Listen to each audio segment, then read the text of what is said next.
નમસ્કાર, યલગાર ન્યૂઝમાં આપનું સ્વાગત છે। જોઈએ આજના મુખ્ય સમાચાર।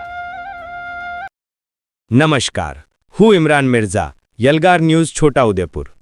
શું છોટાઉદેપુર પંથકનું તંત્ર રેતી માફિયાઓ સામે લાચાર છે કે પછી તંત્રની રહેમનજર હેઠળ જ આ કાળો કારોબાર ધમધમી રહ્યો છે?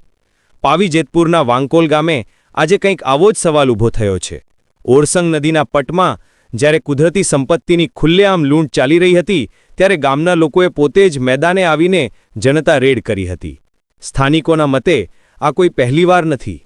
અવારનવાર રજૂઆતો અને ભૂતકાળમાં કરાયેલી જનતા રેડ છતાં રેતી માફિયાઓના હોસલા બુલંદ છે।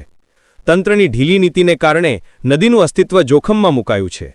સૌથી મોટો સવાલ તો એ છે કે જ્યારે ઘટના સ્થળે ખાણ ખનીજ વિભાગની ટીમ પહોંચી ત્યારે તેઓએ મીડિયા અને ગ્રામજનોના સવાલો પર મૌન કેમ સેવ્યું? શું આ મૌન કોઈ મોટી મિલીભગતનો ઇશારો કરે છે કે પછી હંમેશની જેમ આ વખતે પણ તપાસના નામે ભીનું સંકેલી લેવાનો પ્લાન છે? લોકોમાં ભારે રોષ છે। ગ્રામજનોની માંગ સ્પષ્ટ છે, માત્ર કાગળ ઉપરની તપાસ નહીં પણ જવાબદારો સામે કડક કાયદાકીય કાર્યવાહી થવી જોઈએ। હવે જોવાનું એ રહેશે કે શું તંત્ર આ વખતે જાગશે કે પછી રેતી માફિયાઓનું આ સામ્રાજ્ય આમ જ ચાલતું રહેશે? તમે જોતા રહો યલગાર ન્યૂઝ છોટાઉદેપુરથી।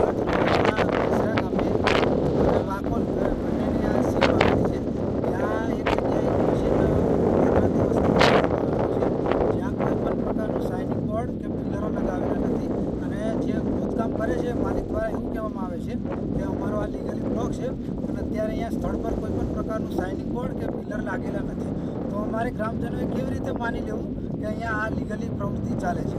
પ્લસ કે અહીંયા જે લોકોને કોઈને પણ કશું બી કોઈ કહેવા આવે છે ને ત્યારે ધાક ધમકીઓ આપવામાં આવે છે માલિકો દ્વારા, અને આ જે માલ કાઢવામાં આવે છે એ ક્યાં લઈ જાય છે, રોયલ્ટી કાઢે છે, કેવી રીતે કાઢે, કોઈને કશું ખબર છે નહીં। અને ખનિજ વિભાગને જાણ કરી અને આવ્યા છે તો ખનિજ વિભાગના અધિકારીઓ પણ એમની તરફેણ કરતા હોય એવું અમને લાગે છે, ગ્રામજનોને એવું લાગે છે, કારણ કે ઘણા બધા સવાલોના જવાબ અધિકારીઓના એવા છે કે જે તે આ માફિયાઓ છે એમની તરફેણ કરતા હોય એવું લાગે છે। મારું નામ કલ્પેશ રાઠોડ। આ વાકોલ ગામમાં જે 11 નંબર બ્લોક આવેલો છે એમાં જે આ ખોદકામ થયેલું છે એ નિયમો વિરુદ્ધ થયેલું છે, કેમ કે એનું 7 ફૂટનું આવે છે, આ તો 20 ફૂટ ખોદેલું છે।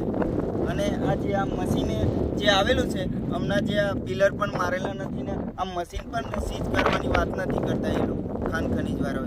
એટલે અમારી એક જ માંગ છે તંત્રને કે નિષ્પક્ષપણે તપાસ કરો એવી અમારી માંગણી, અને આ મશીનને ડિટેન કરો।